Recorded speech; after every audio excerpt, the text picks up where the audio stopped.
Bel, sigurado ka na ba sa impormasyon na nakuha mo? Walang duda. Nandito si Darren. Naku sis, kalma ka lang please. Hinay-hinay lang dahil buntis ka. Ay, ayun, naririnig ko sila ng kabit niya sa loob ng apartment. Babe, anong ginagawa mo dito? Oh, ba't mo tinulak yung babae palis sa kandungan mo? Naglalampungan kayo, di ba? Babe, Tuloy nyo lang. Panunuorin ko kayo. Hindi, nag-uusap lang kami. Mali ka nang iniisip. Babe! Mali! Mali! Bel! Anong gagawin mo dyan sa baseball bat na yan? Ay, Diyos ko! Babe! Wag! Yeah! Ay, sis! Magunos dili ka! Babe, sandali lang. Uy, babe, wag yung mga gamit, babe. Wag yung TV. Kakakuha lang natin yan. Babe, kumalma ka lang. Huwag mo basagin lahat ng gamit dito. At bakit hindi? Pero kung ginamit mo pambili nito, pero ko rin ang pinanguhulog mo dyan sa laptop mo, sa phone mo, pati dyan sa kotse mo. Magkaibigan lang kami. At ano palagay mo sa akin, tanga? Nakabrad panty ang babae yan, ganyan ang itsura mo? Lintik ka, nakatayo pa yan? Tapos sasabihin mo magkaibigan lang kayo? Pakinggan mo muna ako, At ano please. susunod mong sasabihin, ha? Na naglalaro lang kayo? Anong nilalaro nyo? Pen-pen di Sara-pen o saw-saw-suka? Babe, sorry. Teka, saan mo dadalhin yung sapatos ko? Babe, original yan. Kuya, ibigay mo sa mga tambay yung mga sapatos na yan. Lahat yan, ipamigay mo! Uy, akin na lang to ha. Ito yung Jordan na wala ako eh. Buti sakto sa size ko ha. Babe, huwag naman ganun. Akin yun. Ako ang bumili nun. Pera ko. Kaya akin din yon. Babe, sandali lang. Ay, huwag ang laptop ko at ang phone ko. Putang, hayop ka! Napakababoy mo! Dito mo pa talaga sa apartment natin ibinaya mo kay inido ang kabit mo? Wala kang konsensya, hayop ka! Buntis ako pero hindi ka na naawa sa amin ng anak mo! I'm sorry, babe. I'm sorry. Saan ako nagkulang, Darren? Saan? Ginawa ko lahat para sa'yo. Binigay ko lahat. Nung nawalan ka ng trabaho, wala ka narinig sa akin. Kahit nahihirapan ako dahil pasan ko lahat ng gastos. Tapos mampababae ka pa. Kaninong tae ang ipinahid mo dyan sa mukha mo para maging ganyang kakapal ang mukha mo? Habang nagpapakahirap ako nagtatrabaho, naghihimas ka ni ibang hita ng babae? Ha? At ikaw na babae ka? Saan ka pupunta? Diyan ka lang! Babe, please. Mag-usap muna tayo. Huwag kang lalapit sa akin dahil ihahampas ko talaga tong baseball bat dyan sa mukha mo! Patawarin mo ako, please. Mula ngayon, hiwalay na tayo! Diyan ka sa babaeng yan! At yung mga kinuha mo pinapahulugan mo sa akin, mula ngayon, bayaran mo mag-isa! Kuya, kunin mo yung susi ng kotse. Iuwi mo. Ibebenta natin yan. Oh, sure. Babe, magbabago na ako. Pangako, patawarin mo ako. Alam mo, Darren, pinagsisisiyan kong ikaw ang pinakasalan ko. Teka, babe. Bakit may pulis? Bel, sandali lang. Bel!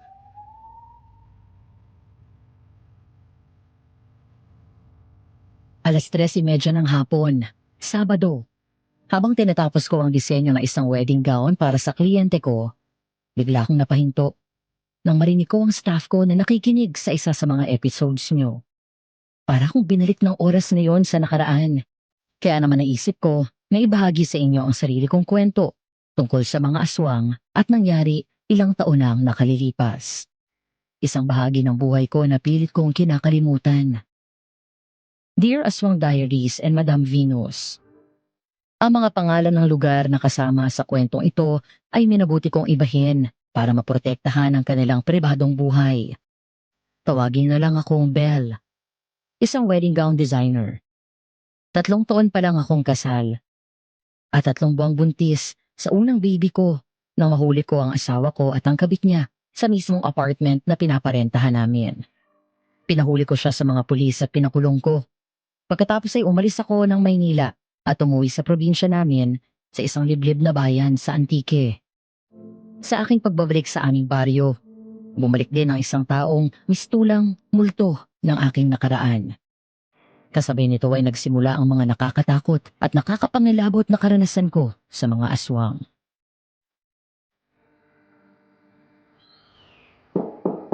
Belle, gising na. Breakfast is ready.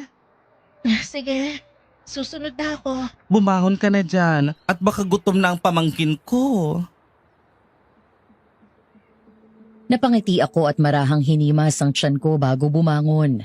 Matapos kong maipakulong ang asawa ko dahil sa ginawa niyang pambababae, minabuti ni Mommy na iuwi ako sa probinsya namin hanggang sa mga anak ko, kung saan malayo sa asawa ko at sa lahat ng stress. Good morning, baby. Gutom ka na? Halika, baba na tayo ha. Anak, halika na dito at maupo ka na. Naghanda ako ng paborito mo. Wow! Tinapa at fried rice, Mami? Oo, nasabi ng kuya mo na ito daw ang cravings mo ngayon. Mami, namimiss ko na yung luto mo, yung simpleng sinabawan na daw ng alugbate tsaka yung may kabute. Tapos may inihaw na tilapia. Oh, Rose, narinig mo yon? Yun ang iluto mo mamaya. Yes, ma'am. Ay ate, sabihin mo lang kung ano pang gusto mong kainin. Ay ipagluluto kita. Masarap akong mag-aing. Talaga ba? Sige nga, pagluto mo ako nun bukas ng umaga. Sige po. Anak, pumunta ka mamaya sa ospital ha? Para ma-check up kita. Habang narito ka, ako ang mag-aalaga sa inyo ng anak mo. Mabuti na lang at obighay ni si Mother. Anong plano mo doon sa gunggong mong asawa? Balita ko nag-ipon daw para may pangpiyansa siya. Eh di mag-ipon siya. Good luck kung paano siya makakaipon. Pati mga kaibigan niya halos isuka na rin siya. Kung nakinig ka lang sa akin noon, sinabihan na kita na wala akong tiwala sa mukhang unggoy mong asawa. Hoy Maria Gracia Isabela Trinidad, ayoko mababalitaan na pinatawad mo yan at makikipagbalikan ka dyan sa asawa mo. Dahil hindi lang batok ang makukuha mo sa akin, aalisan kita ng mana. Ang mami, buong pangalan ko talaga. True love bells ang sinabi ni Mother. Ay nako sis, sisimulan ko ng magpa-orasyon kay Mang Polo na why hindi kamukha ng juwangit mong asawa ang pamangkin ko. Ay, ewan ko ba? Sa panahon talaga ngayon, kung sino pa ang mukhang puwet ng kaldero, sila pa ang malakas ng loob, mambabae. Uy, ano ba nakita mo doon ha? Dax ba yun? Hindi, dami nga laging space oh. Patawarin mo ng bunsong kapatid mo, kuya. Sadyang nabulag lang ako ng kanta ni Andrew E. Umanap daw ng pangit eh. Dahil sa naging problema niyo ni CJ, eh sana hinintay mo na lang siya. Naku! But seriously anak, ang tanging gusto lang namin ng kuya mo ay ang ikabubuti mo. May mga tauhan ka naman dun sa boutique shops mo sa Manila. High-tech na ngayon. At pwede ka pa rin magtrabaho kahit nandito ka sa bahay at malayo ka. Maayos naman ang internet natin dito. Isa pa, mas maaalagaan ka namin. 3 kaming doktor na mag-aalaga sa'yo. 3? Eh kayo lang naman ni Kuya Peter ang doktor dito ah.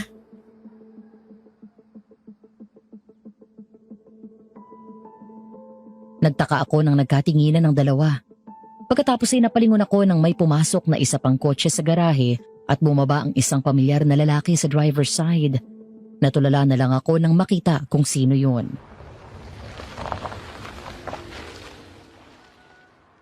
Mommy Fina? I'm home! Mommy! Kuya Belle? CJ? Si CJ ang isa pang doktor, anak. Nakabalik na siya dito. Last year pa. Matapos magalmusal ay umalis na rin sila Mommy at Kuya Peter dahil may duty pa sila sa ospital. Mamayang after lunch pa naman ang check-up ko, kaya minabuti kong maglakad-lakad muna sa labas. Napangiti ako nang maramdaman ang malamig at sariwang hangin. Doon ko lang naisip kung gaano ko na-miss ang buhay doon sa probinsya. Simple, hindi komplikado. Parang mabagal ang oras. Hindi gaya sa Maynila, parang laging nagmamadali ang mga tao. Napahawak ako sa tiyan ko nang maalala ko ang asawa ko. Huwag ka mag-alala anak. Kaya natin kahit walang ama mo. Gagawin ko lahat para mabuhay tayong dalawa lang. Sisikapin ko na hindi mo maramdaman na may kulang sa'yo. Lumingon ako sa paligid. Halos walang pinagbago sa lugar namin. Medyo malayo sa bayan ang aming baryo. Ang mga bahay doon ay medyo magkakalayo pero may mga dumadaan naman. Ang isang atraksyon sa amin ay isang maliit ngunit lumang simbahan. Malapit lang yon at ilang lakad lang mula sa bahay. Nang makarating ako doon, huminto ako sa paglalakad. Hindi ko maintindihan pero bigla kong nakaramdam ng matinding kilabot nang umihip ang malamig na hangin.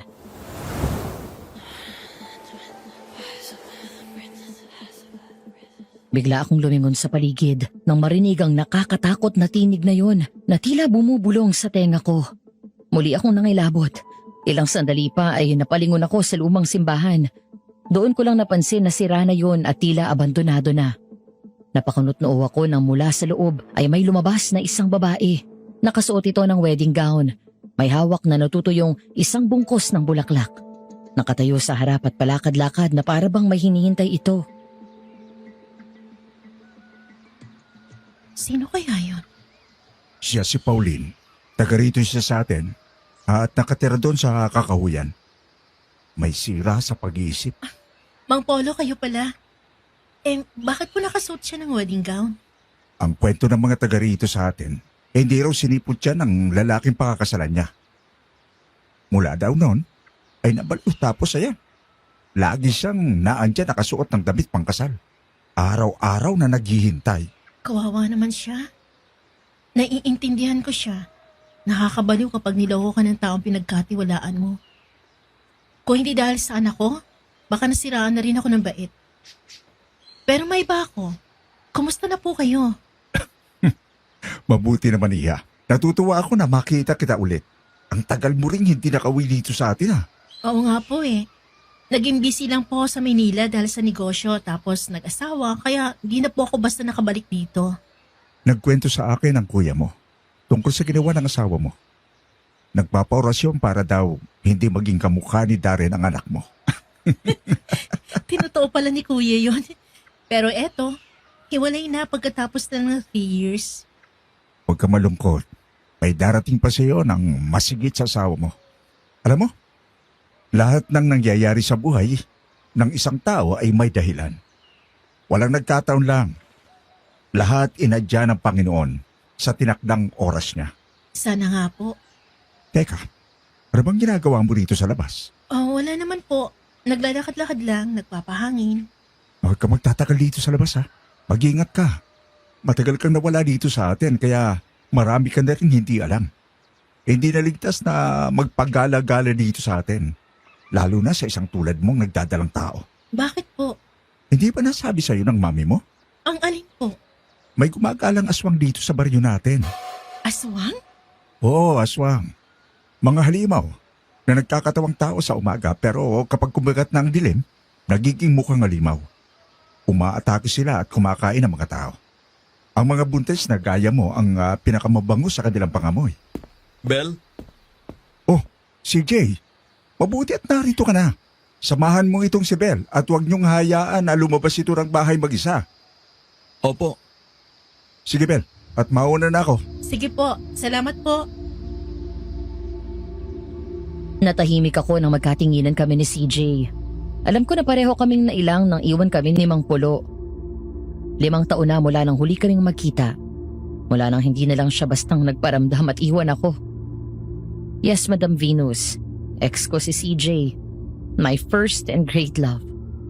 Maaga siyang naulila sa magulang at si mommy na best friend ng mommy niya at ninang din ni CJ ang tumayong ikalawang ina niya.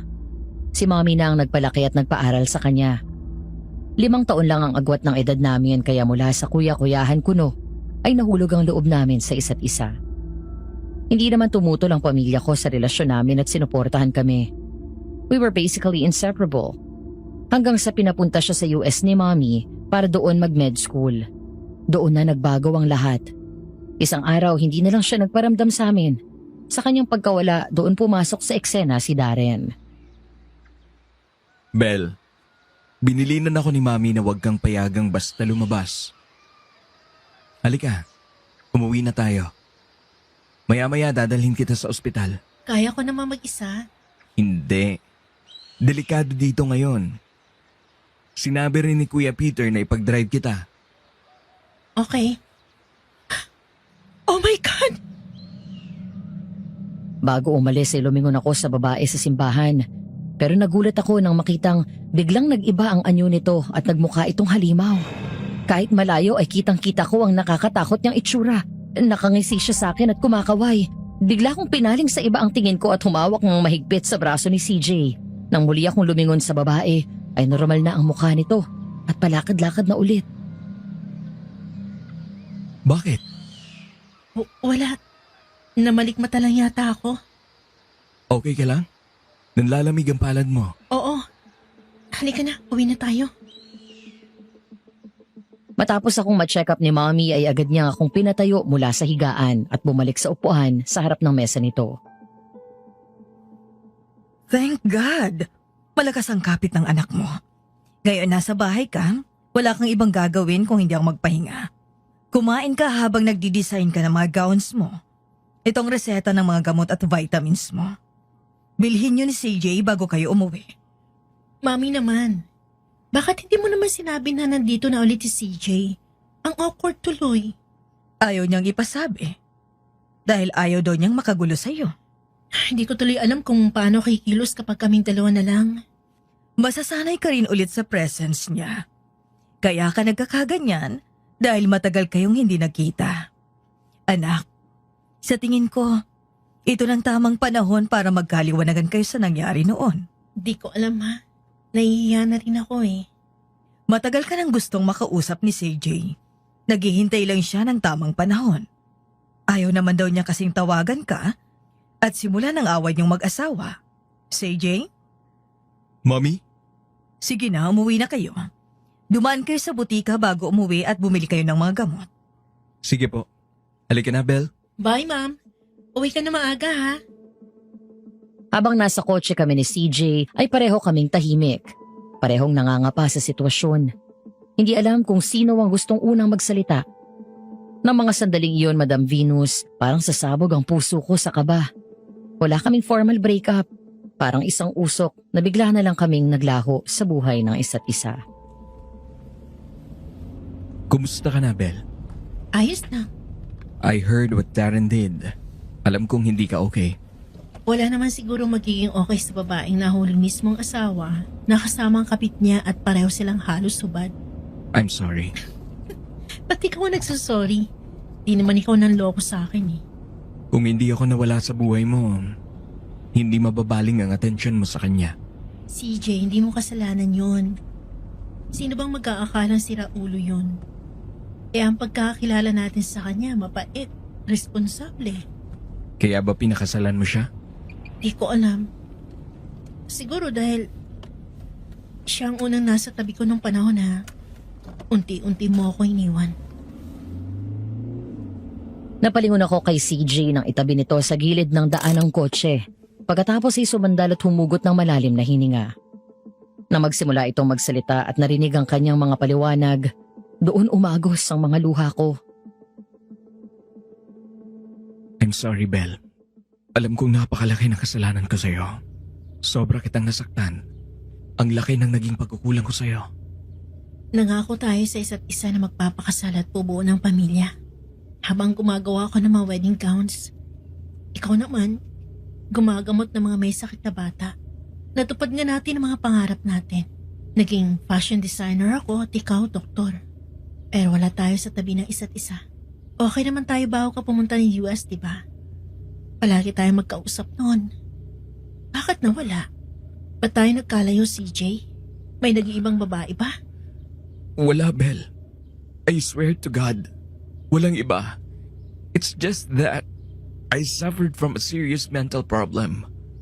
Nahirapan ako sa pag-aaral ko doon. Hindi ako makareklamo kay Mami Fina dahil ayokong ma-disappoint siya. Pero hirap na hirap ako. I was constantly bullied, harassed, just because I'm a Filipino. Grabe ang naranasan kong racial discrimination sa mga professors ko at ibang estudyante. Hindi ako makapag-concentrate sa pag-aaral. Bumabagsak ang mga major subjects ko. Bakit hindi mo sinabi sa akin, CJ? Bakit mo sinolo? Natakot ako na kapag nalaman mo, ay malaman din ni Mami Fina. That's why I cut you off. Sinadya kong hindi magparamdam sa'yo. I suffered from severe depression and anxiety. Gusto kong maging magaling na doktor gaya ni Mami Fina. Pero hindi ko ma-meet ang expectations niya. Nahiya akong humarap sa kanya. Basta ng mga panahon na yon, ayoko makipag-usap sa iba. Gusto ko lang mag-isa. Hanggang sa hindi ko namalayan na lumipas na ang panahon. Nawala ka na. Sinubukan kong bumalik sa'yo pero nalaman ko na kayo na ni Darren at ikakasal na kayo. Halos mabaliw ako sa pag-aalala sa'yo. Hanggang sa nasanay na lang din ako na wala ka na sa buhay ko. Tama. Kasalanan mo. Oo, kasalanan mo kung ba't nagkaroon ng Darren sa buhay ko. Kung hindi mo ako iniwan noon, hindi siya darating. Baka hindi ganito kamiserable ang buhay ko. Tawarin mo ko. Hayaan mo akong bumawi sa'yo. Paano, CJ? Paano mo babawiin ang mga taon na nawala at pinabayaan mo ako mag-isa? Ang lahat ng sakit at trauma na dinulot mo sa buhay ko. Ang mga gabi-gabing iniiyak ko dahil hindi kita makontak. Sinolo mo lahat. Pati ako hindi mo pinapasok sa mundo mo kahit na pwede naman natin harapin ang problema magkasama. Even mom and kuya, you shut them off. Di ba pamilya na tayo? Dapat nagtutulungan tayo. Pero ba't mo kami itinaboy? Patawarin mo ako, Bel. At nung mawala ka, si Darren ang nariyan sa tabi ko.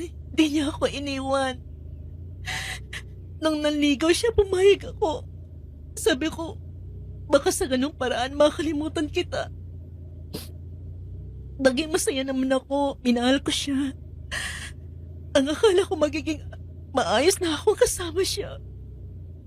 Pero 1 taon pa lang kami kasal. Nawalan siya ng trabaho. Sinubukan niya magnegosyo pero lahat nalulugi. Lahat ng gasto sa bahay, ako ang pumasan. Pinunasan ko ang luha ko at huminga ng malalim. Nabuhay ang sakit ng ginawa sa akin ni Darren at ang galit ko sa sarili ko dahil naniwala at nagpaloko ako sa isang gaya niya. Pero kahit wala siyang trabaho, nagtataka ako dahil panay ang kuha niya ng mga appliances. Lahat hulugan. Sinita ko siya. Sabi niya gagawin daw niyang fully furnished yung apartment unit namin. At yun daw ang pagkakitaan niya. Hanggang isang araw, isa sa mga tauhan ko nakakita sa kanya na may kasamang babae. Naganap ako ng may ebidensya. Pinasundan ko siya. Naggalungkat ako sa phone niya. Nang makuha ko lahat ng ebidensyang kailangan ko, doon ko siya sinugod sa apartment namin. Hindi pala niya pinaparenta ang unit namin kaya na sinabi niya. Doon pala niya ititira ang kabit niya kaya bumili siya ng gamit. Napakahayop. At gusto kitang sisihin sa lahat ng yon. Dahil hindi mangyayari lahat to kung hindi mo ako iniwan. I'm sorry.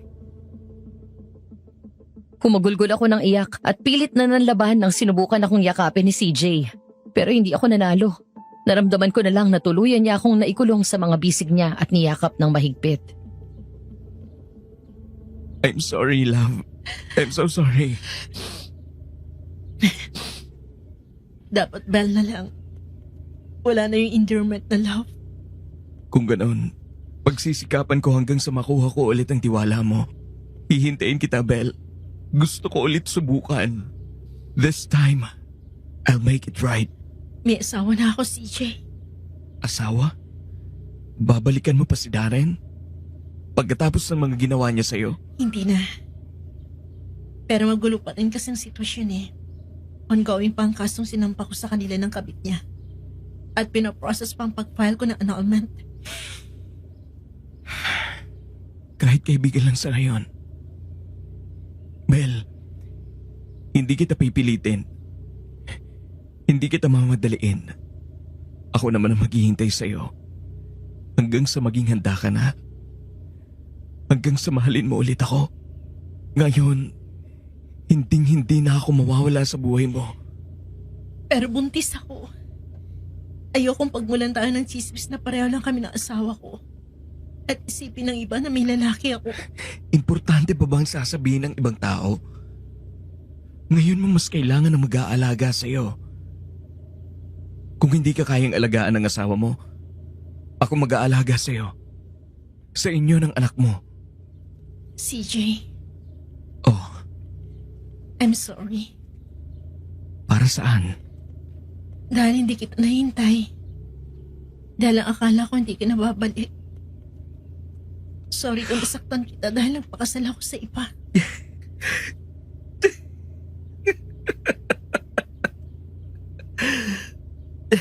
Wala yun. Wala ba yun kumpara sa mga sakit na ibinigay ko sa'yo?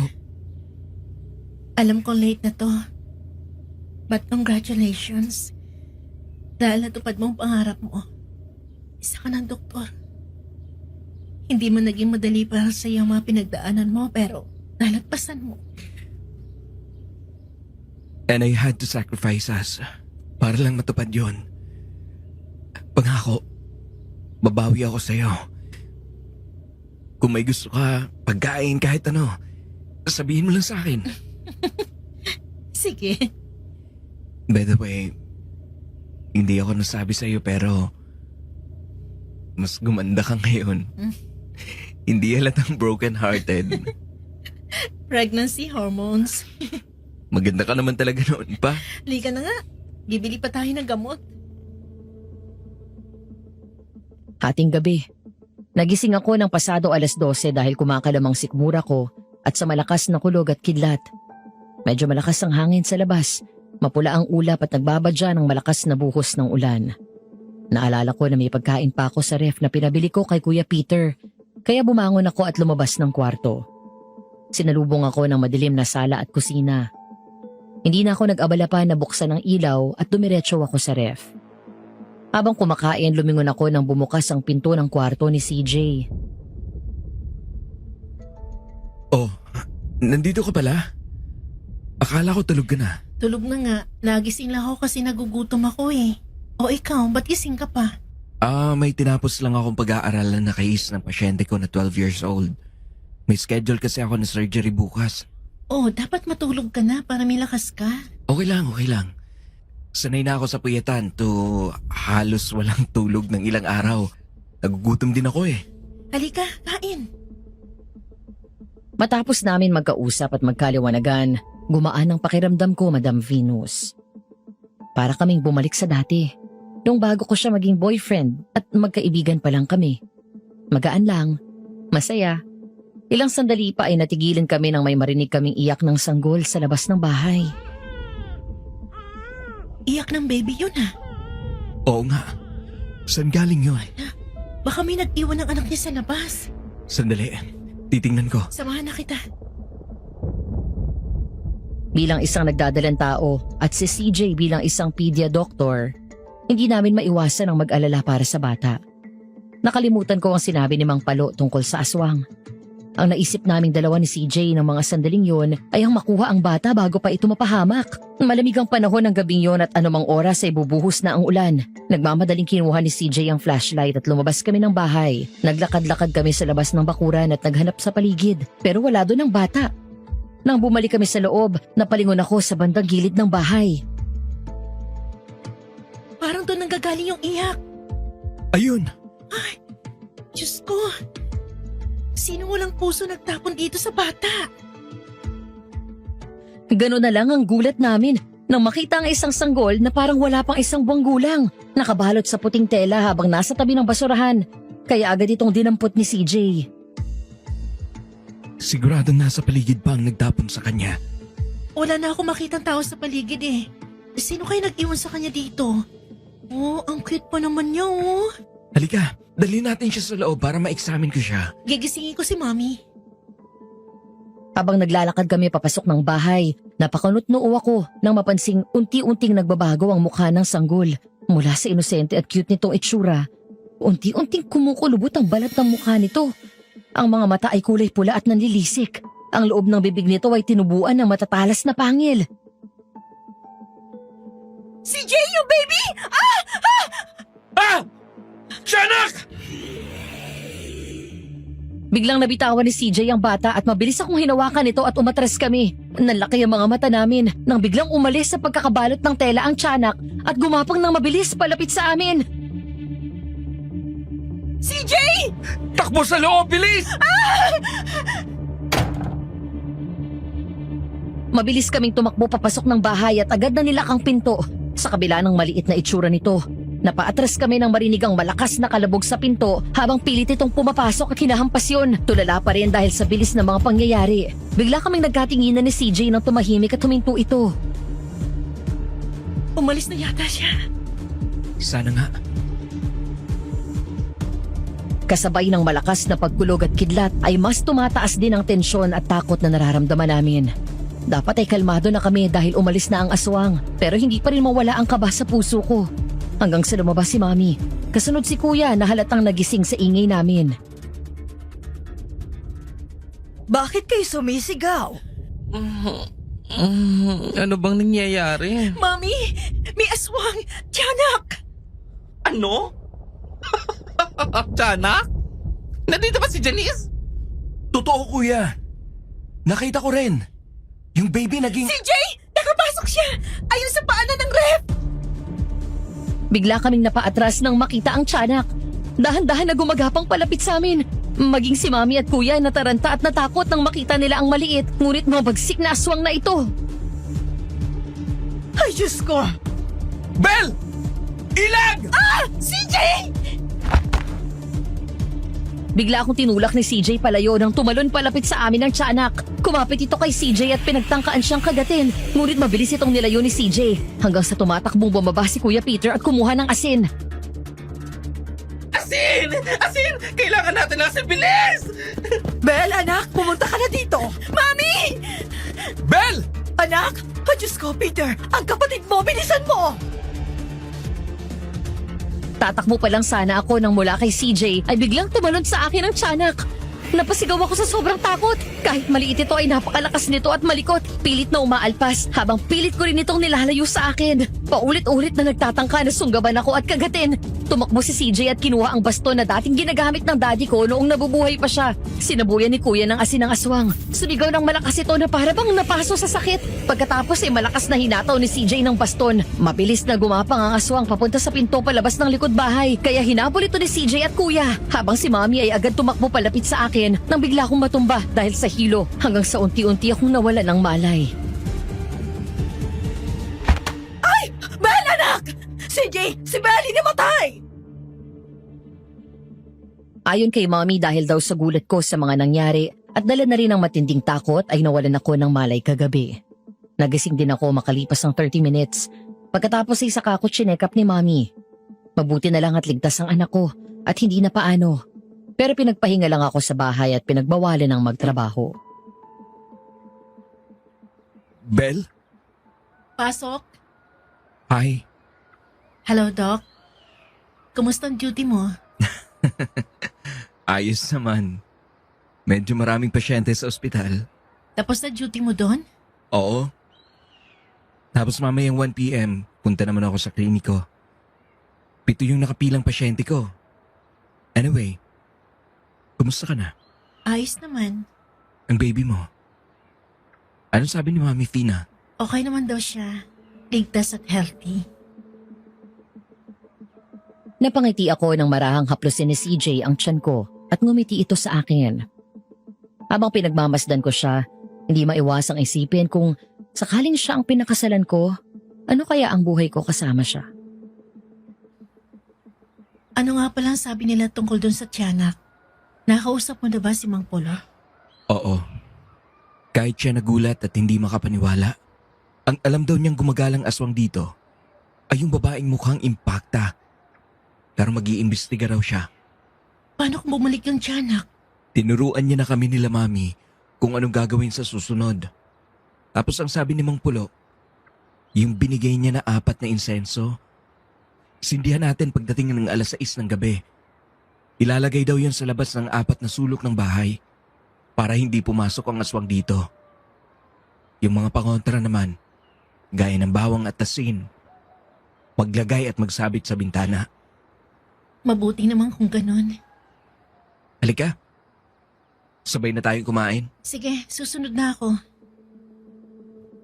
Tatayo pa lang sana si CJ nang pareho kaming lumingon sa phone ko matapos yung mag-ring. Natigilan ako nang makitang si Darren ang tumatawag. Nagkatinginan kami ni CJ. Ibig sabihin ay nakapagpiansa na ito at pansamantalang nakalaya.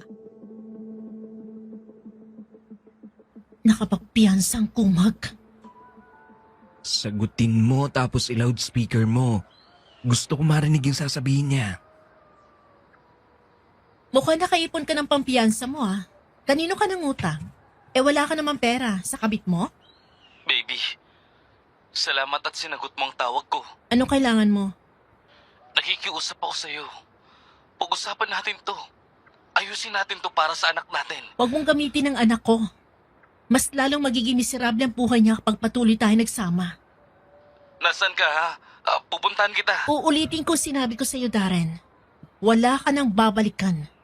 Ang laki ko namang gaga kapag hinayaan ko bumalik ka sa buhay ko. Baby, 3 please. years.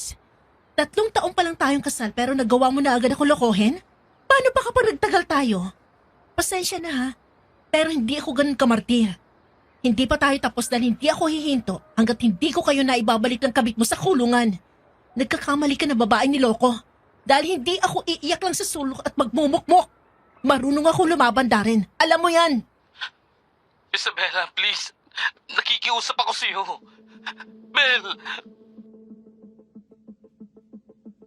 Umangat ang tingin ko kay CJ nang agawin nito ang phone ko at siya mismo ang pumutol ng tawag. Pagkatapos ibinlock ang number ni Darren. Makakasama sa'yo kapag na-stress ka ng gusto. Hayaan mo na siya. Hayaan mo ng abogado mo ang umayos ang kaso mo laban sa kanya. Ang mabuti pa, bumaba ka na dyan sa kama para makakain ka na. Sabayin kita. Okay. Nga pala, nagkakagulo yung mga tao sa bayan. May nakita daw bangkay ng babaeng 7 buwan na buntis. Nawala daw yung bata. Tapos wala rin yung mga lamang loob ng nanay. Wala daw tinira eh. Pati puso at baga kinuha. Ay, ano ba nangyayari dito sa bayan natin? Pagdating sa kusina ay saktong naihanda na ni Manang Rose ang mesa. May nilabas si CJ mula sa isang paper bag at napangiti ako nang makita ang pagkain na binila nito sa paborito kong Chinese restaurant sa kabilang bayan. Habang si Manang ay pinaghanda ako ng request ko na bopis. Nang ilapag nito ang isang mangkok na may laman na ulam, ay hindi ko agad nagustuhan ang amoy nito. Nang subukan kong kainin, sumayad pa lang ang pagkain sa bibig ko. Bigla akong naduwal at nailuwa ko ang pagkain sa pinggan.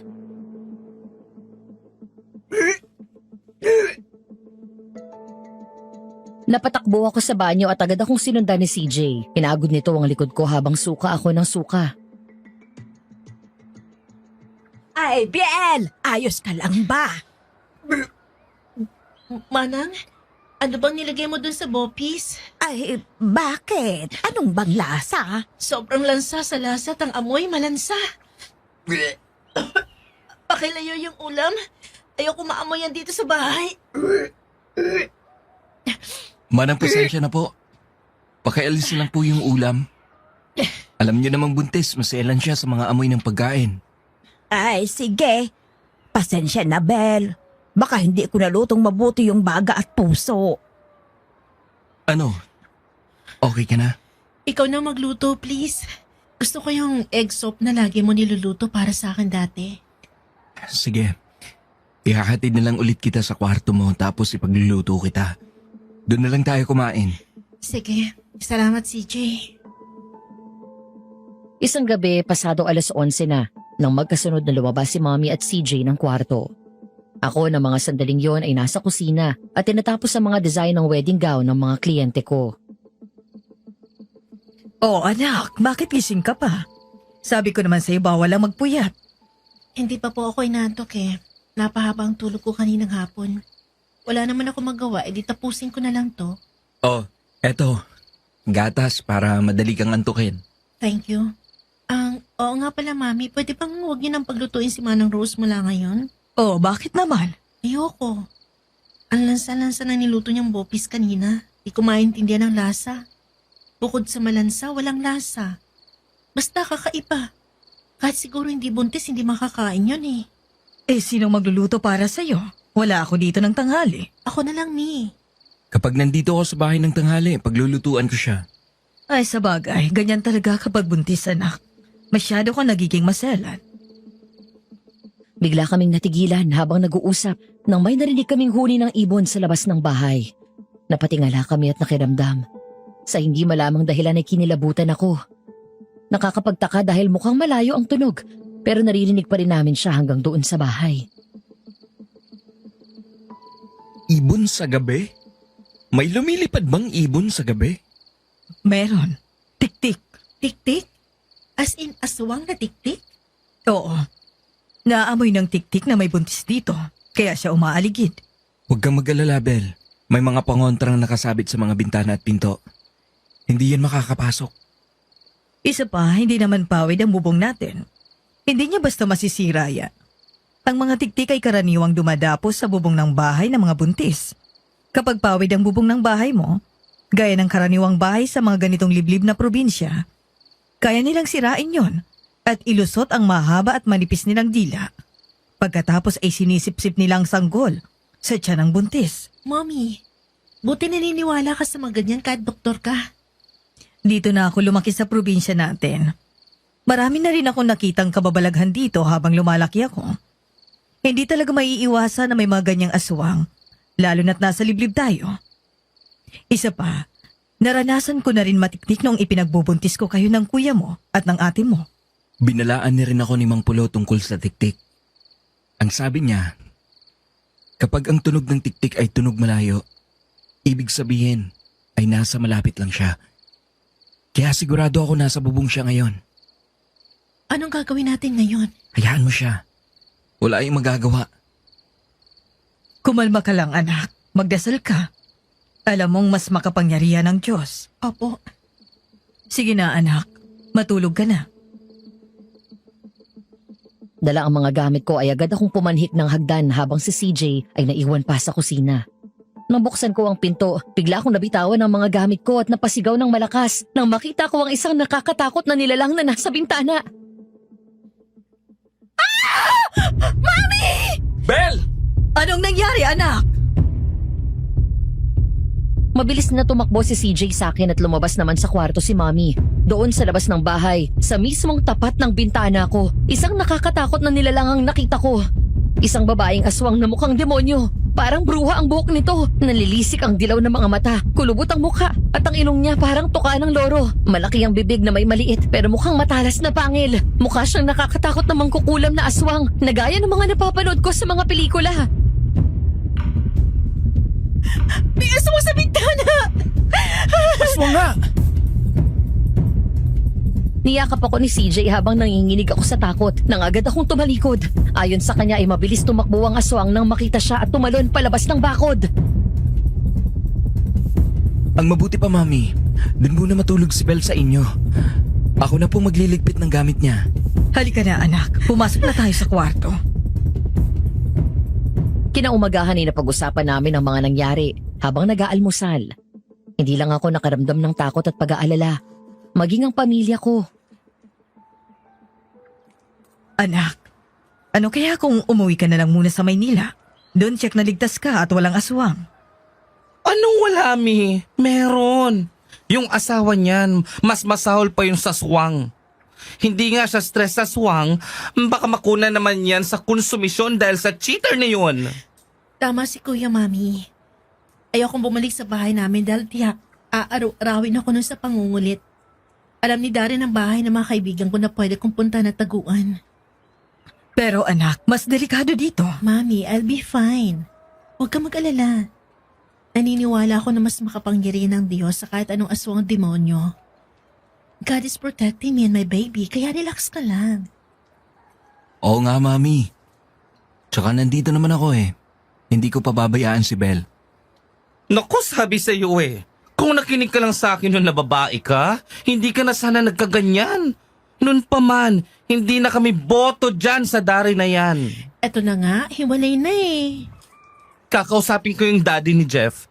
Yung kaibigan ko, abogado yon at malakas ang kapit sa isang judge. Hihingi tayo ng tulong para mapadali ang pag-process ng annulment nyo.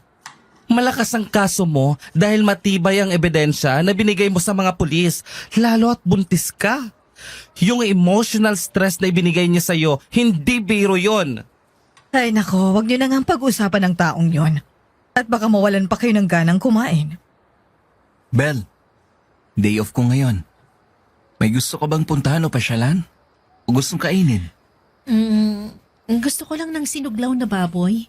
Yung inihaw muna tapos ginawang kilawin. Alright, sinuglaw. Magluluto tayo niyan. Tapos ano pa? Sinigang sa miso na salmon belly. Gusto mo? Oo, yun. Ay nako anak, masyado kang ini-spoil ditong si CJ. Parang siya ang ama ng baby mo. Sana nga siya na lang. Oh my God. Sana nga siya na lang. Hindi pa naman po huli ang lahat. Nasabi ko na to kay Bel, kuya. Ngayon, ako naman ang maghihintay sa kanya hanggang sa maayos ang problema niya kay Darren. Salamat CJ. Sa kabila ng mga nangyaring hindi maganda sa inyo noon, nariyan ka pa rin at hindi mo siya iniwan. Babawi ako sa mga naging pagkukulang at kasalanan ko sa kanya, Mami. Kaya ipanatag ninyo ang kalooban ninyo. Ako po mag-aalaga kay Belle at sa baby niya. Hindi mo naman obligasyon to, but thank you, CJ. Basta para sa'yo. Matapos kumain ay naglakad-lakad ako sa labas. Napahinto ako nang makita ko ang maliit na lumang simbahan. Lumapit ako doon at pumasok sa loob. Ang kisame ay sira na at bumigay na, kaya ang liwanag ay malaya nang makapasok doon. May mga halaman na rin na gumagapang sa pader na nasira at gumuhong dingding. Ang mga mahabang upuan na kahoy ay pinaglipasan na rin ng ulan at araw. Ang krus na sumisimbolo sa Diyos, hayun at buong-buo pa na nakasabit sa unahan. Nasisinaga ng araw ngunit hindi natinag ng kahit ilang bagyo at kalamidad na dumaan. Napangiti ako nang unti-unting bumalik sa nakaraan ang isip ko. Doon sa munting simbahan na iyon namin pinangarap ni CJ na magpakasal. Naging saksi ang simbahan na ito sa relasyon namin. Sa pagbuo ng mga pangarap na kasama ang isa't isa. Pero gaya ng nangyari sa simbahan na yun, lahat ng pangarap na yun ay gumuho. At ang tanging natira at nanatiling nakatayo ay gaya ng krus na yun. Ang malalim na pananalig ko sa Diyos na sana'y matapos na lahat ng sakit na pinagdadaanan ko.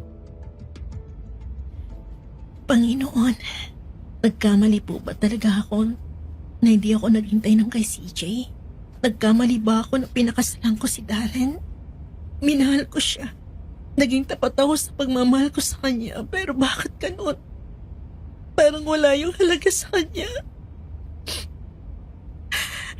Tanggalin niyo po ang sakit na nararamdaman ko, Panginoon. Alam ko na ikaw lang ang makakapaghilom sa puso ko. Nang matapos akong magdasal ay agad akong lumabas. Pababa pa lang ako ng hagdan nang magulat ako sa babaeng nakasandal sa pader sa bandang likuran ko. Napaatras ako dahil sa takot nang makita na nakasuot ito ng wedding gown. Sino ka? Pauline? Ikaw, sino ka? Belle? Ngayon lang kita nakita dito. Taga saan ka? Dito rin. Matagal ako hindi nakabalik. Napaatras ako nang bigla itong lumapit sa akin at inamoy ako. Bahagya akong naduwal nang malanghap ko ang amoy nito. Magkahalong amoy na hindi naligo ng matagal at malansa at naaagnas ang amoy nito.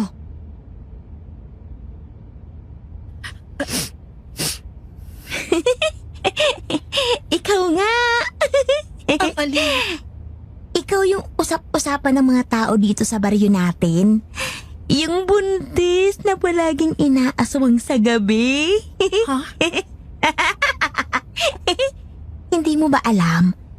Gabi-gabing nakabantay sa'yo ang tik-tik. Pati na rin yung bruhang aswang. Hindi siya nagpapakita sa'yo, pero nakabantay lang siya. Kaya mag-iingat ka.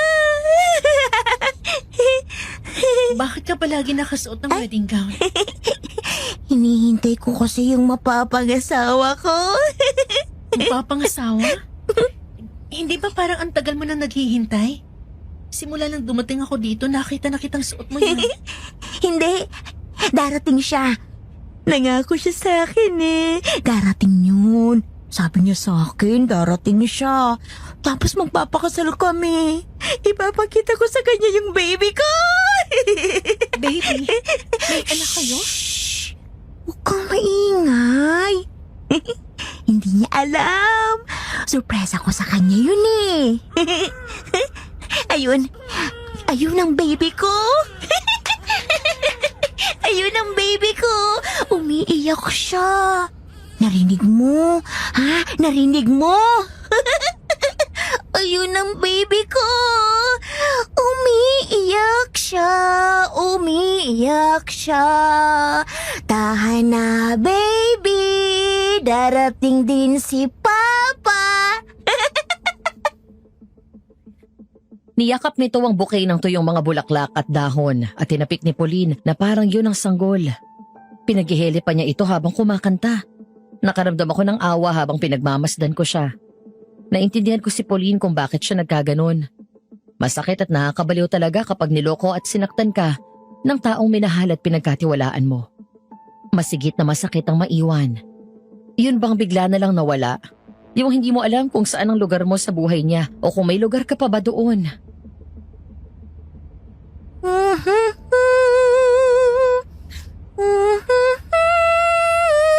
Tahan na, baby. Darating na si Papa. Uuwi na siya. Magpapakasal sila ni Mama. May ibibigay ako sa'yo sa susunod. Babalik ako dito. Talaga?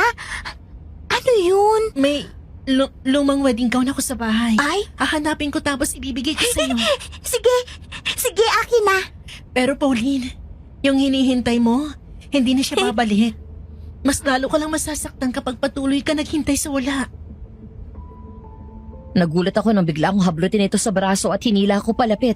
Nakaramdam ako ng matinding kilabot nang may marinig akong angil na parang hayop na nagmumula sa kanya. Nang magsalita siya, doon ako mas lalong natakot nang biglang mag-iba ang boses nito. Babalik siya. Babalikan niya ako. Nangako siya. Nangako siya. Ikaw siguro ang dahilan kaya hanggang ngayon wala pa siya. Pauline! Ikaw yun! Nasasaktan ako! Ben! Nasasaktan ako! Napalingon ako nang makitang bumaba ng kotse si CJ at tumakbo palapit sa akin. Nang makita ito ni Pauline ay agad niya akong binitawan at tumayo. Naglakad papasok sa kakahuyan. Bel, ayos ka lang. Sinaktan ka niya? Hindi naman masyado. Lumingon kaming dalawa ni CJ nang mula sa malayo ay narinig namin ang iyak ng isang sanggol. Lumapit si Pauline sa isang puno at sa likod ay may dinampot na isang sanggol. Nakabalot yon sa puting tela at niyakap ni Pauline ito. Habang naglalakad palayo ay panay ang lingon nito sa akin habang tila may binubulong sa sanggol. Halika na, Bel. Umuwi na tayo. Lumipas ang mga araw na hindi nagpaparamdam ang mga aswang. Walang tiktik na gumagambala sa gabi. Dahil doon ay mas napanatag ako at muling bumalik sa kwarto ko at doon na muling natulog. Isang gabi habang mahimbing akong natutulog, naalimpungatan ako nang maramdaman ko na parang may sumampas sa kama. Pagkatapos ay nalanghap ko ang isang pamilyar na mabaho at malansang amoy. Mami, ano ba yung... Bigla akong napabalikwas ng bangon nang dumilat ako at nakita ang isang aswang na nakasampa sa kama. Nalilisik ang mga mata habang ang kamay nito ay nasa tapat ng tiyan ko. Ang matandang aswang na minsan ko nang nakitang nakasilip sa bintana. Hayun at nasa loob ng silid ko. Takot na takot ako ng sandaling yun, Madam Venus. Lalo na nang makita ko malapitan ng makapanindig balahibong mukha nito. Demonyo at hindi tao ang nasa harapan ko. CJ! Tulong! Kuya! Sumiksik ako sa kama at nagtangkang bumaba, pero mabilis akong nahawakan sa paa ng aswang at hinila. Nagpumiglas ako lalo nang sakalin ako nito ng mahigpit habang hinihimas ang tiyan ko. Naiyak ako sa takot, hindi para sa buhay ko kung hindi para sa anak ko. Nang tangkain ako nitong sakmalin ay sakto namang naabot ko ang lampshade sa bedside table at yun ang malakas kong pinukpok sa ulo nito. Bel! Ano ba nangyayari? Oh. Ah! Isabela! Ah, Diyos ko! Aswang! Pinasok tayo ng aswang! Kumuha ka ng asin, madali ka! Bitawan mo siya! Dinampot ni CJ ang stand fan at yun ang malakas na pinalo sa aswang ng paulit-ulit. Maya-maya ay dumating naman si Kuya Peter dala ang asin at mabilis yung binato sa aswang. Walang iya ka! Pangit ka! Impacta ka! Ah! Ah! Bel! Halika na, bilis! Dahil sa nangyari ay halos mawalan ako ng lakas. Parang namanhid ang buong katawan ko at hindi ko magawang kumilos dahil sa sobrang pagkabigla sa nangyari. Ang kuya ko na bading ay parang naging lalaki bigla. Binuhat ako sa kama. Mabilis akong niyakap ni Mommy at hinarang ni kuya ang sarili sa amin habang si CJ ay matapang na hinarap ang aswang. Kuya, ikuha mo ako ng kutsilyo, bilis! Ay, sige! Wait lang! CJ! Mag-iingat ka! Nang sumugod ang aswang kay CJ, bumagsak ito sa sahig kasama ng aswang. Nagtangka itong kalmutin siya at sakmalin pero sunod-sunod na sinuntok ni CJ ang aswang sa muka hanggang sa humahangos na dumating si Peter dala ang kutsilyo. Bigla ko inagaw ang yon mula sa kapatid ko at ako ang sumugod sa aswang. Tama na! Patahimikin mo na kami! Tama na! Ah, Diyos ko, Isabela! Sinaksak ko ang aswang at tinamaan ito sa balikat. Malakas itong sumigaw at umalis sa ibabaw ni CJ. Susugurin dapat ng aswang sila Mami pero mabilis siyang nahila ni Kuya palabas ng kwarto. Dinampot ni CJ ang asin at binato ulit ang aswang. Agad sumampas sa bintana ang aswang at tumalon palabas na noon ko lang napansin na bukas. Ibalik mo si Mami sa kwarto, kuya! Ang hindi ko inaasahan ay biglang may tumalon sa akin mula sa kung nasan. Napasigaw ako nang makita ang tiyanak na nakakapit sa damit ko at mabilis na umakyat habang nakalambitin sa akin. Yung tiyanak! Bel! Mabilis kong nadampot ang kutsilyo. Eksaktong nasa balikat ko na ang aswang. Sinubukang alisin ni CJ ang tiyanak sa akin pero mahigpit ang kapit nito. Malakas akong dumaing nang maramdaman ko ang mataalas na kuko nitong bumaon sa balat ko. CJ!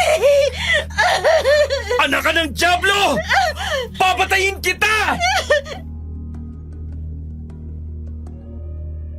Nang saksakin na ito ni CJ at saktong mailayo ko sa wakas ang tiyanak, natigilan kami nang bigla itong bumalik sa dating anyo na walang muwang na sanggol. Biglang nailayo ni CJ ang patalim at kapwa kami natigilan. Hanggang sa nagulat ako at bigla itong bumalik sa anyong tiyanak at muling pumiglas at nagtangka itong kagatin ako. Doon na sinaksak ni CJ sa likod ng maliit at mabagsik na aswang. Sumigaw ito ng batuhin ng asin at mabilis na tumakbo at naglambitin sa kurtina at lumabas sa bintana. Agad lumapit doon sa CJ at sinarado iyon at tilak. Wala na ang mga alagad ng impyerno? Bakit ang paborito nilang aswangin ang kapatid ko? Bakit nawala ang asin at bawang dito? Sinong nagtanggal? Bel, may sugat ka. Ang baby ko, CJ! Ang baby ko! Baka napano ng baby ko! Humiga ka. Titingnan natin ang baby mo. Paano nakapasok ang mga yon? Anak, iniwan mo bang bukas ang bintana? Di ba ang bilin sa atin ni paring Polo ugaliin sarado ang bintana sa gabi? Lalo ka na. Hindi, Mami! Sinarado ko yan, sigurado ako! CJ, natatakot ako! Paano ko sa susunod hindi na ako makaligtas? Hindi mangyayari yon. Araw ng linggo at naroon lahat ng mga kasama ko sa bahay. Sinundan namin ang tingin si Mang Pulo nang pumasok siya sa bahay mula sa bakuran at nagsalita. Sinabitan ko na ng pangutra pati ang buong bako nyo. Yung insenso siguraduhin nyong nakasindi pagsapit ng gabi, ha? Wala na dapat makapasok na aswang dito sa inyo. Sana nga po. Mas dublihin nyo ang pag-iingat lalo ka na, Bel. At mukhang hindi sila hihinto hanggat hindi ka napapatay ng mga aswang. Huwag na huwag nyong aalisin ulit ang mga bawang at asin sa bintana. Manang Rose, ikaw ba ang nag-alis ng mga asin sa bintana sa kwarto ni Belle? Napansin ko rin kaninang umaga bago dumating dito si Mang Polo. Pati ang mga naunang insenso na ibinigay niya at inilagay sa labas ay nawala. Ay, sir, ako nga po. Saan mo ba dinala? Tinapon ko ho eh.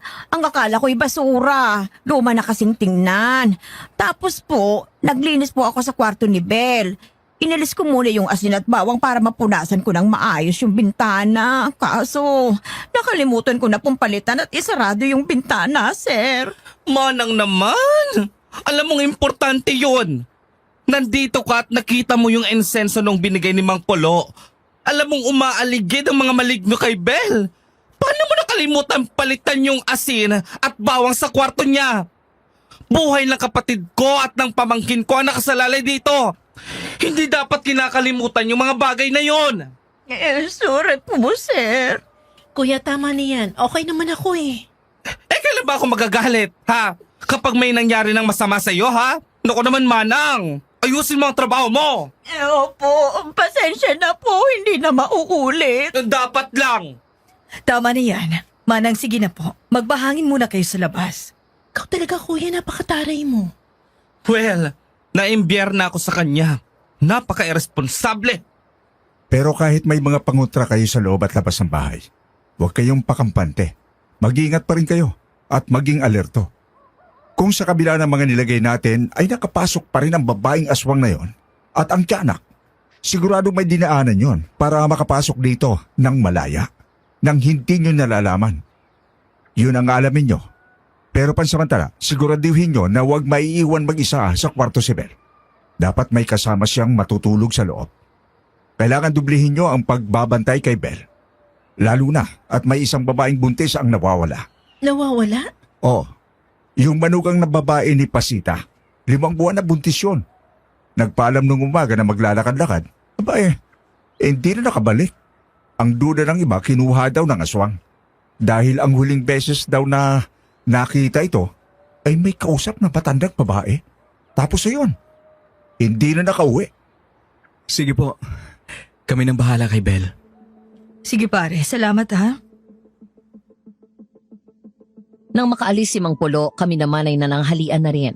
Matatapos na ako nang lumingon ako kay Manang Rose at nakitang dala nito ang pinakuha kong malaking kahon kung saan nakalagay ang wedding gown.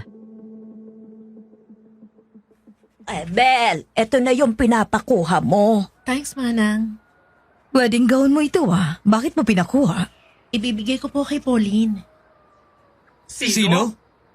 Yung baliw dyan sa lumang simbahan? Siya nga. Di ba sabi ko sa'yo huwag ka nang lalapit sa kanya? Hindi naman ako mag-isa eh. Magpapasama ako sa iyo. Dala ang wedding gown na naipangako ko kay Pauline. Kasama si CJ ay pumunta kaming dalawa sa simbahan. Ngunit pagdating namin doon ay naabutan namin ng 3 binatilyo na binubuli si Pauline. Tumatawa habang binabato ito. Ay, yung baliw, oh. Baliw! Aswang, umalis ka dito! Salot ka! Susumbong ko kayo sa asawa ko! Mga salbahe, mga pangit! Hoy! Pangit ka! Tigilan nyo yan! Siraulo tong mga batang to ah.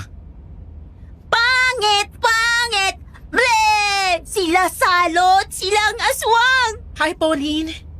Ay, si ganda. Kaso, shh, huwag kayong maingay. Tulog ang baby ko dun, no? Sa ilalim ng puno. Dala ko na nga pala yung pinangako ko sa iyo. Nang ilapag iyon ni CJ at buksan ang kahon, namilog ang mga mata nito nang makita ang wedding gown ko. Sa katawan pa lang nitong balingkinitan, alam ko nang crush siya yun sa kanya. Wow! Akin na to.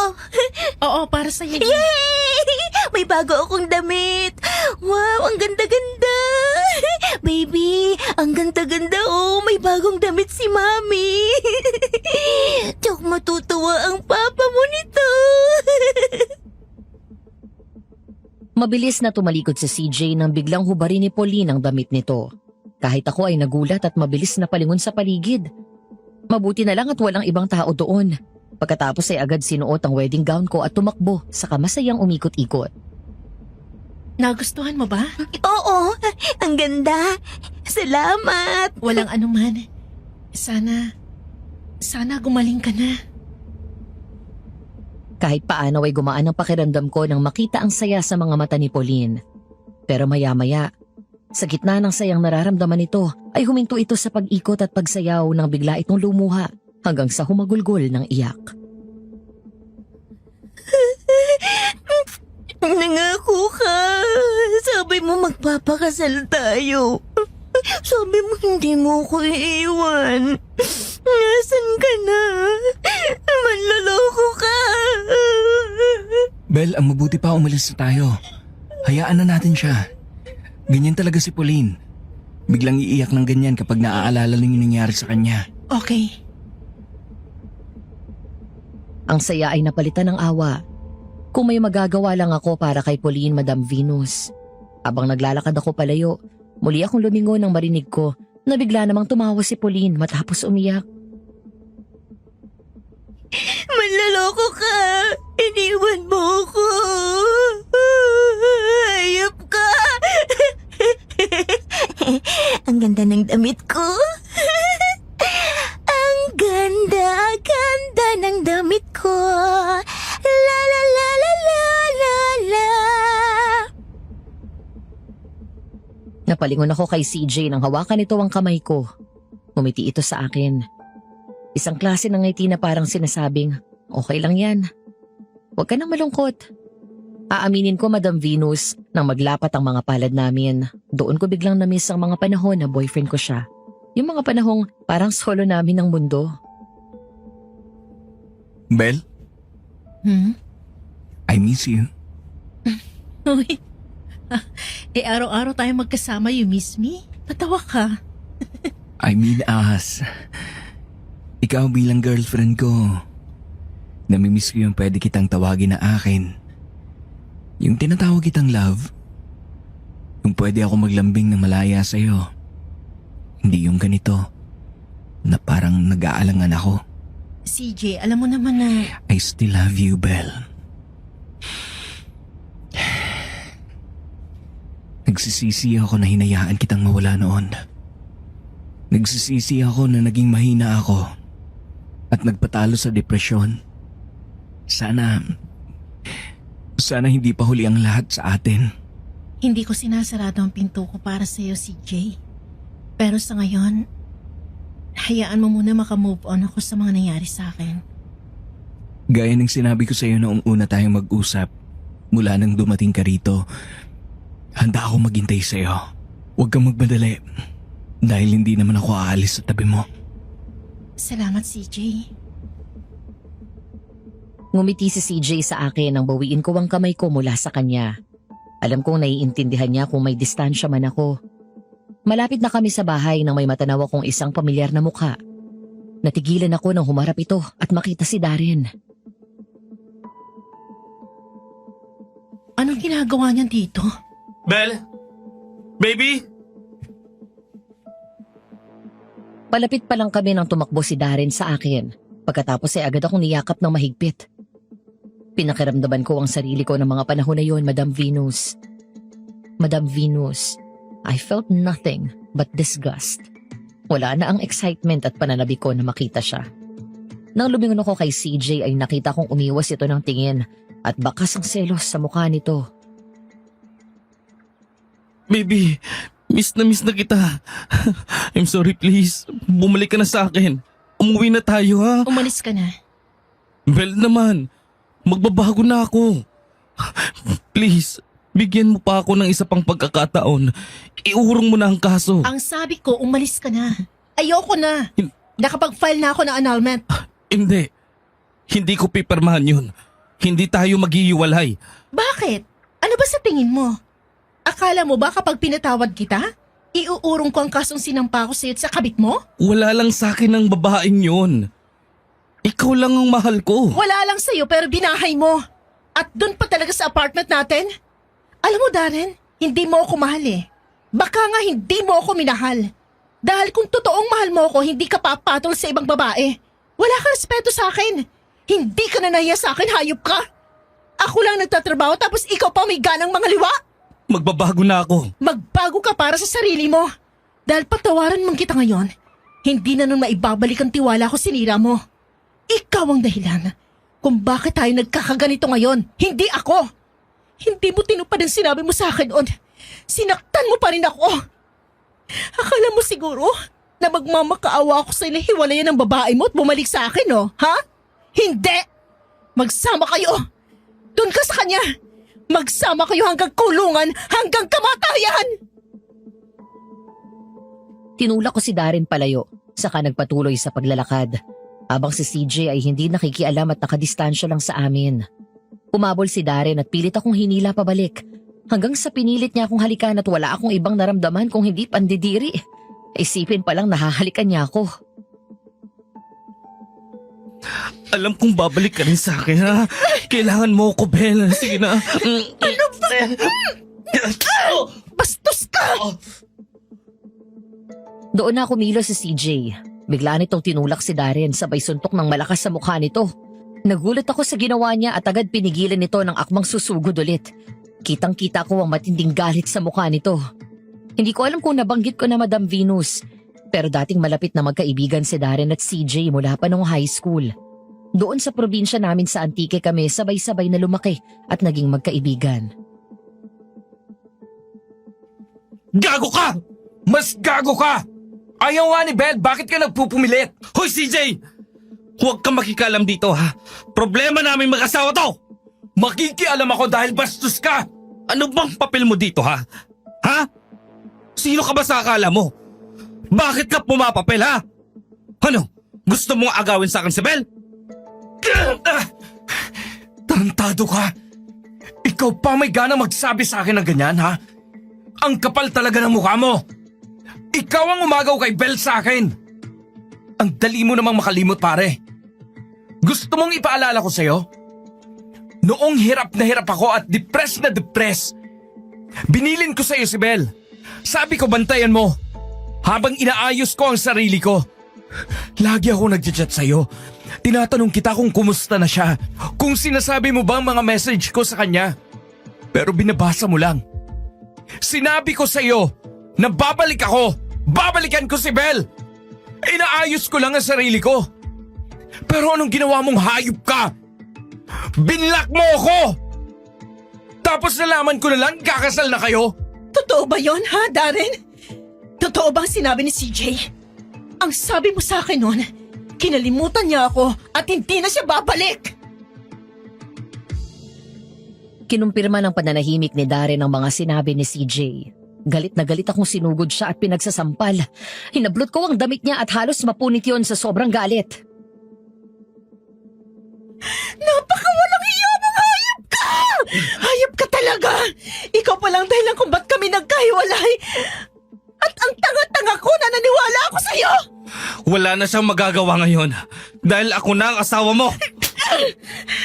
Noong nagdesisyon ka mang babae at lokohin ako, ikaw mismong pumutol ng pagiging asawa mo sa akin.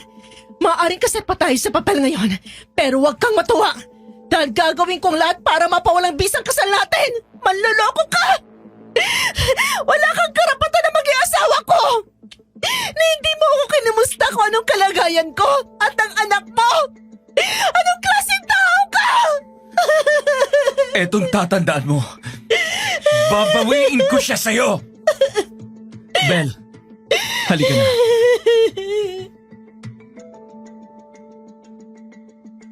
Pasado 7:00 ng gabi. Habang nagluluto si Mommy at ako naman ang naghihiwa ng iba pang rekado na ilalagay sa pakbet, si CJ at Peter ay pinag-aaralan ng medical case ng pasyente nila. Biglang banggitin ni Kuya ang nangyaring komprontasyon naming tatlo nila Darren kahapon. Nachika ni Manang na pumunta daw dito si Darren kahapon at ginombag nitong si CJ. Ang kapal naman ang mukha niyang pumunta pa dito. At ano, nakikipagbalikan? Ano pa nga ba? Napakasinungaling niya, Mami. Sinadya niya kaming paglayuin ni Bel noong may problema ako sa US. Hayaan niyo siya. Bilog ang mundo. Lahat ng ginagawa natin, mabuti man o masama, may kapalit. Maaring nagtagumpay siya noon na paghiwalayin kayo. Pero matitikman din niya ang karma niya. Kung makaasta, akala mo, Dax! Ikaw talaga, anak. Walang preno ang bibig mo. Oh, sa true lang naman ang sinasabi ko. Ah, teka lang. Nasaan nga pala si Rose? Parang kanina ko pa siya hindi nakikita. Oo nga no. Baka lumabas lang po. Ilang sandali pa ay napunta sa labas ng bahay ang atensyon namin nang marinig ang boses ni Darren sa labas. Sumisigaw habang malakas na kinakalampag ang gate. Agad akong napatingin sa oras. 7:00 ng gabi. Ang oras kung saan nagsisimulang maghasik ng lagim ang mga aswang. Bel! Lumabas ka dyan, Bel! Bel! Ako nang bahala sa kanya. Dito ka lang. Huwag ka na lumabas ng gate. Baka bigla may aswang na dumating eh. Pero hindi nakinig si CJ. Mula sa bintana ay nakita kong umatras si Darren nang lumabas si CJ.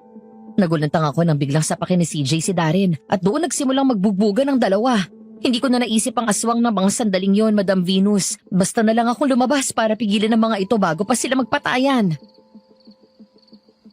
Tama na, Darren! Tumigil ka na! Ako ang asawa mo. Kaya ako dapat ang kampihan mo. Wala sa lugar yung galit mo. Umalis ka na dito. Hihiwalayin mo ko? At ano tapos babalikan mo yan? Hindi kami dapat nagkahiwalay in the first place. Kung hindi dahil sa'yo. Umalis ka na dito, Darren. Kung mahal mo pang buhay mo, umalis ka na. Delikado dito kapag gabi, maraming aswang na gumagala. Ilang beses na ako nalagi sa panganib dahil sa kanila. Aswang? Huwag mo nga binibilog ang ulo ko. Ang sabihin mo, balak mong sumama sa lalaking yan. At siya pa rin ang mahal mo, di ba? Aminin mo na, Bel. Ako ang asawa mo, pero ibang naman ang utak at puso mo. Si CJ pa rin hanggang ngayon, di ba? Nasaan ang respeto mo sa akin? Hoy! Huwag mo mabanggit sa akin ang tungkol sa respeto, ha? Minahal kita, Darren. Kaya nga kita pinakasalan eh. Kung hindi ka naniniwala, wala ako magagawa. Wala kami relasyon ni CJ. Hindi tayo magkatulad. Dahil kung meron man walang respeto dito, ikaw yon. Nung araw na pinili mo lokohin ako, dun pa lang, hindi mo na ako ng respeto. Bigla kaming napaatras nang mula sa likod ng puno sa bandang likuran ni Darren ay lumabas si Pauline. Suot ang damit pang kasal na binigay ko. Lumapit ito kay Darren at biglang yumakap sa liig nito. Sabi ko na nga ba't babalik ka eh. Bel, siya yun. Siya yung pakakasalan ko. Dumating siya. Ano? Paano siya? Pauline? Bakit hindi natin sabihin ang totoo sa asawa mo, Darren? Anong ibig sabihin nito? Gusto mong malaman ng totoo, Bel? Halika! Sasabihin ko sa'yo sa harap mismo ng simbahan. Nagulat kami ni CJ nang biglang sakalin ni Pauline si Darren ng isang kamay at kinaladkad ito. Sa unang tingin ay parang mahinhin ito kaya hindi ko akalain na ganun ito kalakas. Na kahit anong piglas ni Darren ay hindi nito makawala kay Pauline. Pauline! Sandali lang! Sinundan namin sila hanggang sa makarating kami sa lumang simbahan.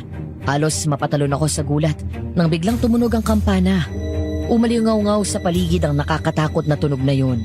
Inalis ni Pauline ang kamay sa leeg nito pero hinablot naman niya ang kwelyo ng t-shirt ni Darren. Kitang-kita namin ni CJ ang matinding galit sa mata nito sa puntong napaluha ito. Pauline! Ano bang nangyayari?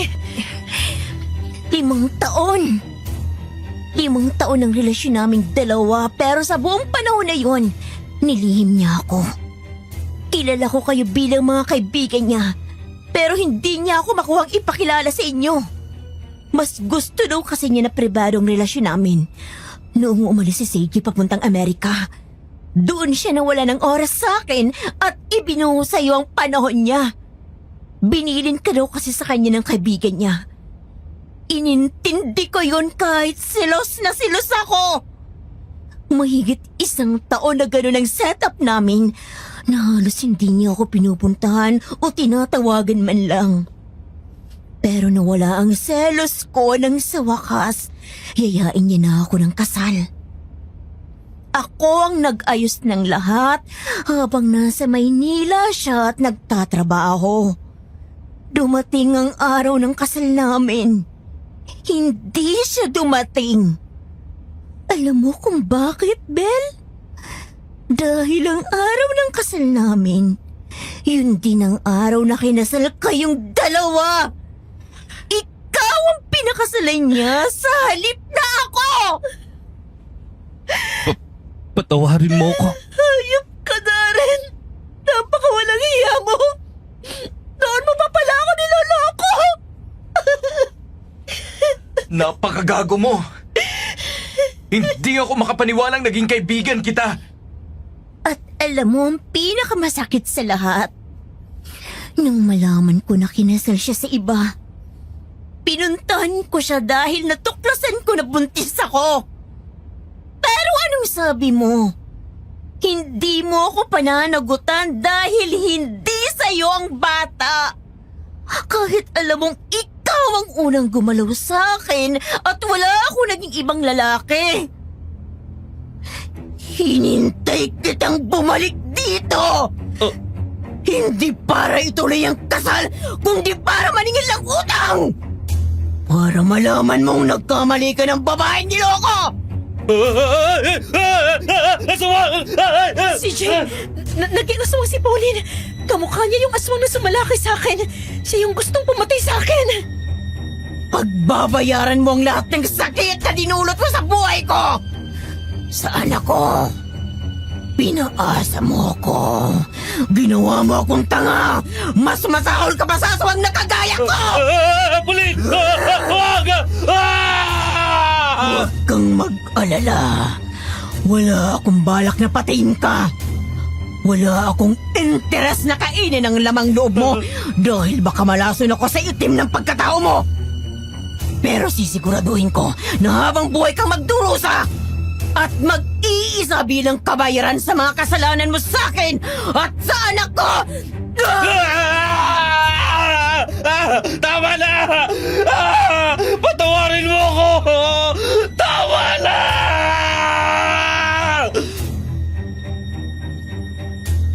Gamit ang kamay nitong may mahaba at matalas na kuko, biglang tinusok ni Pauline ang pagkalalaki ni Darren hanggang sa magdugo yun ng husto. Pagkatapos ay kinalmot niya ang mukha nito na para bang siniguro ni Pauline na magmamarka yun habang buhay. Patayin mo na siya, anak! Hindi ba't itong matagal mo nang hinihintay? Ang makitang lalaking yan at maghiganti ka sa ginawa niya sa'yo!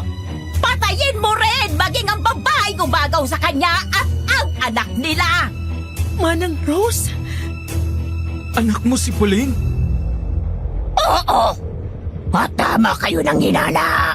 Hindi kami tao dahil mula kami sa lahi ng mga aswang! Umatras kami ni CJ sa pagkabigla dahil sa katotohanan na sumambulat sa amin. Mabilis niya akong tinago sa likuran nang pagharap ni Manang Rose ay nagiba ang anyo nito at nag-iisang aswang. Habang karga nito ang isang sanggol na mukharing aswang. Ang tiyanak na 2 beses kaming pinagtangka ang patayin. Ngayon ay biglang naging malinaw ang lahat. Kaya pala palaging nakakapasok ang aswang sa bahay dahil kasama pala namin ang mismong aswang. Ikaw ang sumira sa pangarap ng anak ko! Kung hindi dahil sa iyong babae ka, hindi siya iiwan ni Darren! Manang Rose, walang kasalanan si Belle. Gaya ni Pauline, biktima lang din ako ng kasinungalingan ni Darren. Alam mo man o hindi, ikaw pa rin ang isa sa dahilan kaya halos mabaliw ang anak ko. Kaya papatayin kita! Sinubukan akong sakmalin ng aswang pero mabilis akong nakadampot ng malaking bato malapit sa ulunan ko at malakas kong pinukpok ang ulo ng aswang. Habang si CJ ay pilit na inilalayo ang maliit na aswang na pilit inaabot ang leeg niya. Belle! CJ! Pagbabayorin niyo ang sakit na nararamdaman ng anak ko! Ang bawat luhang pumatak sa kanyang mga mata! Manang, wala pa akong kasalanan. Nang tubigin ako kay CJ, nakadampot ito ng matalas na piraso ng kahoy at yun ang pinangsaksak nito sa likod ng tiyanak. Malakas na sumigaw ang maliit na aswang kaya napalingon si Manang Rose. Hanap ko!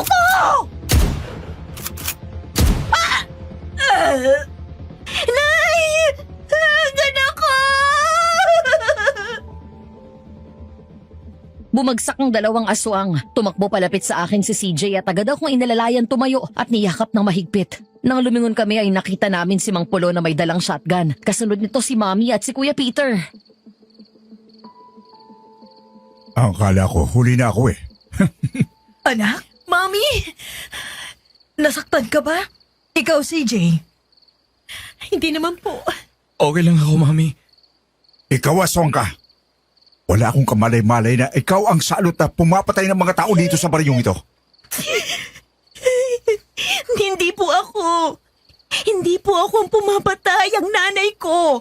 Hindi ako ipinanganak na aswang. Isa ako normal na tao na pinanganak ng nanay kong aswang.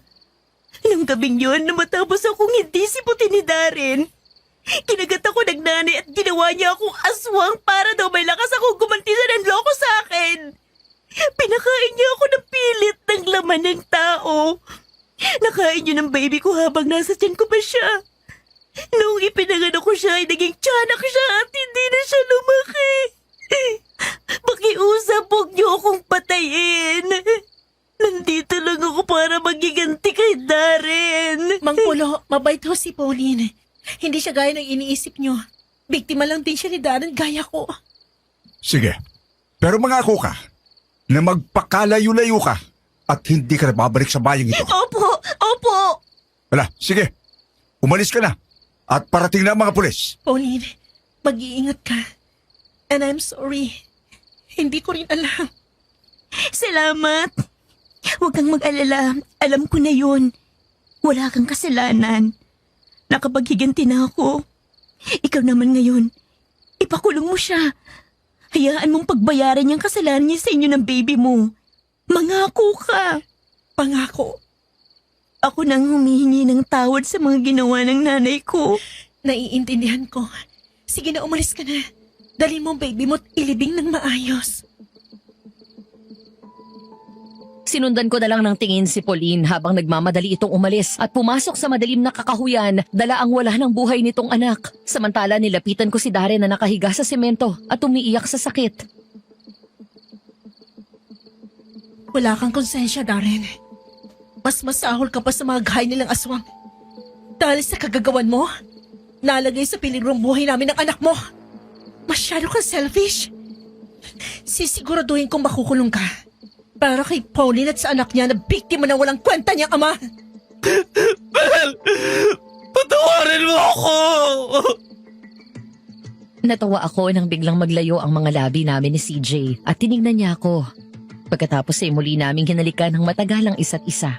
Saka natawa kami nang magkatinginan ulit. 2 buwan matapos kong manganak, hindi na rin ako nakapagpigil nang magdesisyon akong tanggapin muli si CJ sa buhay ko. Dahil sa pagpupursige nito, muling tumibok ang puso ko para sa kanya. O baka naman, hindi ko lang namalayan na siya pa rin pala mula noon hanggang ngayon. Namiss kitang halikan ng ganon. Ang tagal na rin. Happy? Sobra. Hindi ko akalain na babalik ka sa buhay ko. Maraming salamat sa paghihintay. Wala pa yon. Kumpara sa mga hirap na dinanas mo noong bigla kitang iniwan. Tapos na yon. Ang importante, bumalik ka na. I love you. I love you too. Finally, nasabi ko na rin ulit yun. This time, hindi na kita pakakawalan. Kapag natapos ng lahat, magpapakasal tayo agad. Hihintayin ko yun. Ay, nagising na ang prinsesa namin. Okay, come to daddy. Ay nako, ang ganda naman ng baby namin. Kamukhang kamukha ni Mami. Gustong gusto niya kapag karga mo siya. Tingnan mo, oh. Ang tahimik niya. Komportable siya. Siyempre, si daddy to eh. Huwag kang mag-alala anak. Sisiguraduhin ko na lagi kang healthy. I will be your personal doctor. Belle? CJ, lumabas na kayo dito at kayo kumain na. Akin na yung apo ko at ang lola naman ang mag-aalaga. Halika nga dito, apo. Ari munding-munding, ari munding-munding. After 2 years, gagawa na lang tayo ng sarili nating baby. Hoy, huwag kang maingay. Baka marinig ka ni Mami. Ano ka ba? Practice na tayo mamaya.